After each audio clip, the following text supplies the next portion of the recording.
vamos fazer contato com o doutor em Sociologia Política e professor da Universidade Federal de Santa Catarina, Jacques Mick. Bom dia, Jacques. Bom dia, tudo bem? Como estão? Tudo certo dentro do possível nesse contexto, né, Jacques? Mas deixa eu Exatamente. perguntar para você a respeito de mais um episódio envolvendo o presidente Jair Bolsonaro, que ontem participou, também não é a primeira vez, né, de um ato antidemocrático contra o Congresso Nacional e contra o Supremo Tribunal Federal. Como é que você viu mais esse episódio, Jacques? Olha, o governo, mais uma vez, testa a resistência da sociedade democrática numa circunstância em que as condições de resistência, as condições de manifestação de oposição são limitadas pelas medidas de controle à pandemia. A pandemia segue produzindo mais e mais casos, a perspectiva é de um desenvolvimento descontrolado em muitos centros urbanos importantes, inclusive algumas das principais metrópoles do país, o que convida a parte responsável da sociedade a permanecer em casa e não se aventurar em manifestações políticas enfim, correspondam a aglomerações, etc. Numa circunstância como essa, a resistência democrática é um pouco limitada, enfim, ela se manifesta em circunstâncias, às vezes até icônicas, como aquela manifestação de enfermeiros na esplanada dos ministérios no dia 1º de maio. Uma manifestação pequena, mas com um forte poder simbólico.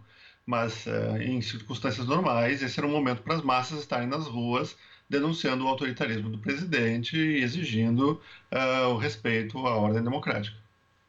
Agora, ele disse publicamente que tem o apoio das Forças Armadas. A gente sabe que a formação do governo dele no ministério é o ministério que tem a maior participação de militares, inclusive comparando com governos aí da ditadura militar.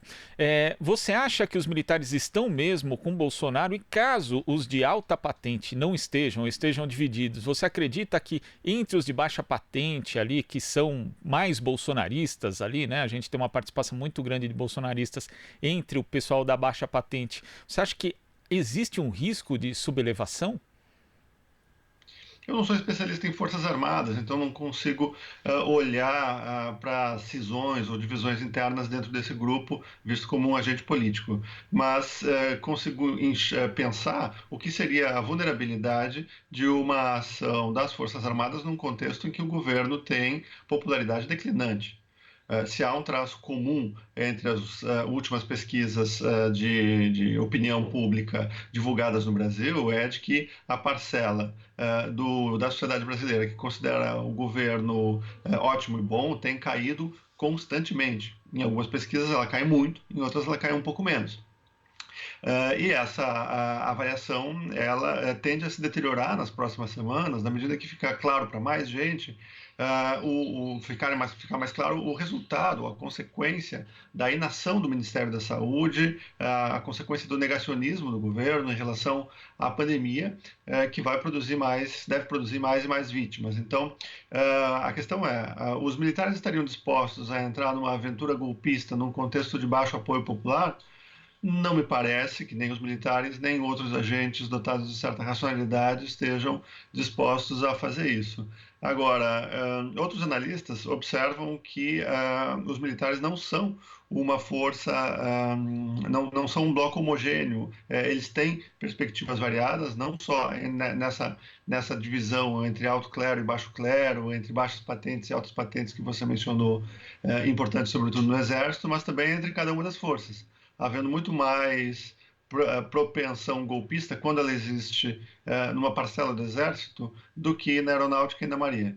Então, me parece que esse é o momento em que, mais uma vez, as instituições estão sendo desafiadas a reagir com essa limitação de que as forças populares não conseguem se manifestar porque elas estão responsavelmente em casa. A gente vai agora à participação de Marilu Cabanhas. Oi, Marilu. Oi, Glauco. Oi, Jaques. Bom dia. Bom dia, Marilu. Jaques, você falou das instituições, né, que são desafiadas a reagir. Qual seria, neste momento, na sua opinião, a melhor reação? Me parece que a reação mais plausível, que daria uma sinalização mais concreta da sociedade ou dos poderes, a digamos, e dar um limite, para fixar o limite da presidência da República, é a aceitação da abertura de um processo de impeachment na Câmara dos Deputados. Já mais de 30 pedidos apresentados pelas mais variadas forças políticas no Brasil, então me parece que essa seria uma resposta perfeitamente aceitável do poder legislativo, sinalizando, enfim, a pressão possível, não só a pressão possível, mas a reação possível, uma vez que o governo já cometeu o crime de responsabilidade bastante para sofrer impeachment uma meia dúzia de vezes. O processo de impeachment ele não começa com uma maioria garantida contra o governante. Em dezembro de 2015, quando a aceitação do processo de impeachment contra Dilma começou a tramitar na Câmara dos Deputados, eram poucas as pessoas que acreditavam que até abril uma posição favorável ao impeachment alcançaria a maioria na Câmara dos Deputados. Ela alcançou com uma maioria até bastante confortável.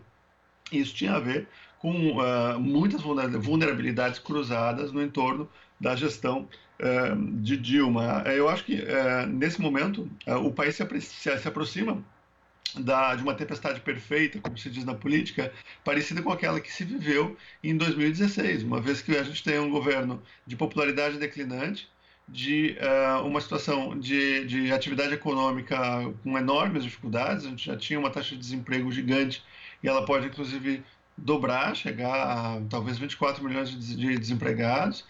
Muita gente está com dificuldade de obter sua renda por conta das medidas de controle à pandemia. Além disso, o cenário externo é bastante desfavorável, tem os efeitos também morais que a doença produz sobre o espírito de todos nós. Então, me parece que é realmente uma situação muito complicada, muito delicada do ponto de vista político, e se o governo pensa em sair dessa sinuca com um golpe, é também uma medida tremendamente arriscada da parte dele, entende? Então, vamos ver se o governo vai estar disposto a dobrar a aposta contra as instituições e eventualmente correr o risco que isso implica em termos de perder ainda mais base, ainda mais apoio, ficar ainda mais vulnerável numa espiral de complicações políticas muito graves aqui no nosso país. E Jacques, você acha que neste momento as Forças Armadas deveriam se pronunciar oficialmente em relação ao que aconteceu ontem? Isso é o que o ordenamento constitucional espera, quer dizer, acho que é o país quem fica frágil quando um governante diz que terá as Forças Armadas ao seu lado, insinuando que poderá fechar os poderes, agravando uma dinâmica de censura e ataque à atuação da imprensa, enfim, dando passos cada vez mais largos na direção de um regime fechado e não de uma dinâmica democrática. Se as Forças Armadas mantiverem seu compromisso com a democracia e com a Constituição Federal, evidentemente elas deveriam demarcar uma distância em relação a todo tipo de retórica golpista. Agora, há também nas Forças Armadas, ao que parece, uma disputa por protagonismo, uma disputa por liderança. Vamos ver se o governo leva adiante a ideia de trocar o ministro do Exército, o que poderá produzir um agravamento nessa tensão dentro da força em que se encontra pelo menos uma parte do apoio do presidente da República. E diante de tudo isso, a gente enfrenta aí a Covid-19 com muitas mortes, o pico já vai começar agora, principalmente a partir da quarta-feira, de acordo com o nosso ex-ministro Pioro. Quer dizer, é um quadro extremamente lamentável que a gente está vivendo, né, Jacques? É um quadro muito difícil, é um quadro em que as forças democráticas costumam lidar com um certo tipo de racionalidade. Quer dizer, normalmente a gente associa o processo político a um processo de discussão de ideias, em que eu apresento um argumento, você me apresenta um outro argumento, a gente diverge, procura encontrar uma solução ou um horizonte comum que nos aproxime, ou uma explicação que seja satisfatória para nós. Mas a experiência política que estamos vivendo nesse momento exclui o diálogo. A base de apoio ao presidente da República é uma base negacionista em muitos sentidos. Ela não apenas acha que a pandemia tem pequenas consequências, como ela também acha que o mundo inteiro é uma conspiração contra o seu líder supremo. Ela tem uma forte identidade com a pessoa, com a persona do político. É um traço de uma agenda autoritária, essa diluição da massa na liderança. E para uma parte dessa base, essa fé é de ordem messiânica. Ou seja, mesmo para essas pessoas, não faz sentido você apresentar dados, notícias, informações, relatos científicos, etc., que elas refutam tudo isso, porque o comportamento político delas é ordenado por certo tipo de crença, certo tipo de fé. Então, é difícil de combater esse tipo de alinhamento entre liderança política e uma massa que a segue como uma liderança religiosa. Então, as ferramentas que a gente tem no campo democrático são todas que rompem com a lógica da fé e que procuram construir o comportamento político a partir da informação, do argumento racional, do debate, da discussão. E a fé exclui essas medidas, esses procedimentos. Bom, o que a gente pode esperar das próximas semanas? Um choque de realidade. Porque, de fato, como aconteceram em vários outros países e como tem acontecido já em Manaus, está perto de acontecer em outras cidades do Nordeste brasileiro, a pandemia produz consequências que são muito dramáticas e que são que afetam, que atacam, que atingem a sensibilidade das pessoas. Vamos ver se a circulação desse tipo de informação vai ser capaz de demover ao menos uma parcela desses fiéis do autoritarismo para que eles compreendam que há algo mais em jogo do que a sua identificação bastante narcísica entre ele próprio e a sua liderança política. Tá certo, Jacques, obrigada. Forte abraço para você. Obrigado. Um abraço para vocês também, Marilu. Jacques, queria fazer só mais uma pergunta para você em relação a uma análise feita pelo ex-candidato à presidência da República do PSOL, Guilherme Boulos. Ele acredita que Bolsonaro pode estar tentando fazer aqui no Brasil o que foi feito na Bolívia, onde determinado setor econômico ali junto com milícias acabou derrubando o ex-presidente Evo Morales. Ele acha que, na verdade, para ter um golpe do mesmo estilo aqui no Brasil, não seria necessária a participação das Forças Armadas, mas sim a sua omissão, já que quem faria isso ali, estaria encarregado desse golpe, seriam as milícias. Você acredita que isso possa acontecer no Brasil?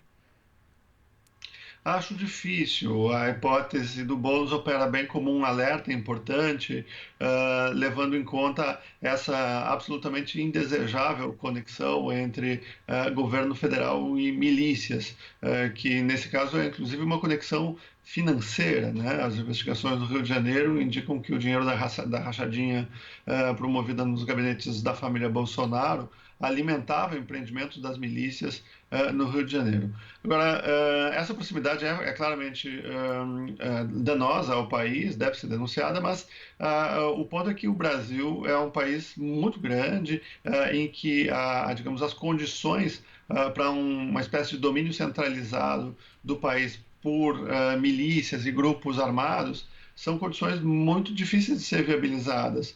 Então, me parece que haverá uma resistência social forte a isso, caso essa hipótese seja levada adiante, e essa resistência se dará em várias frentes, numa sociedade que é fortemente organizada como a nossa, mas também nas outras unidades de articulação do poder, nos próprios níveis do legislativo, também do judiciário e mesmo nos executivos locais. Tá certo, Jacques. Queria agradecer sua participação aqui no Jornal Brasil Atual. Até a próxima. Um abraço e boa semana para vocês. Abraço, boa semana. Conversamos aqui com o doutor em Sociologia Política e professor da Universidade Federal de Santa Catarina, Jacques Mick. Você está ouvindo Jornal Brasil Atual. As notícias que os outros não dão.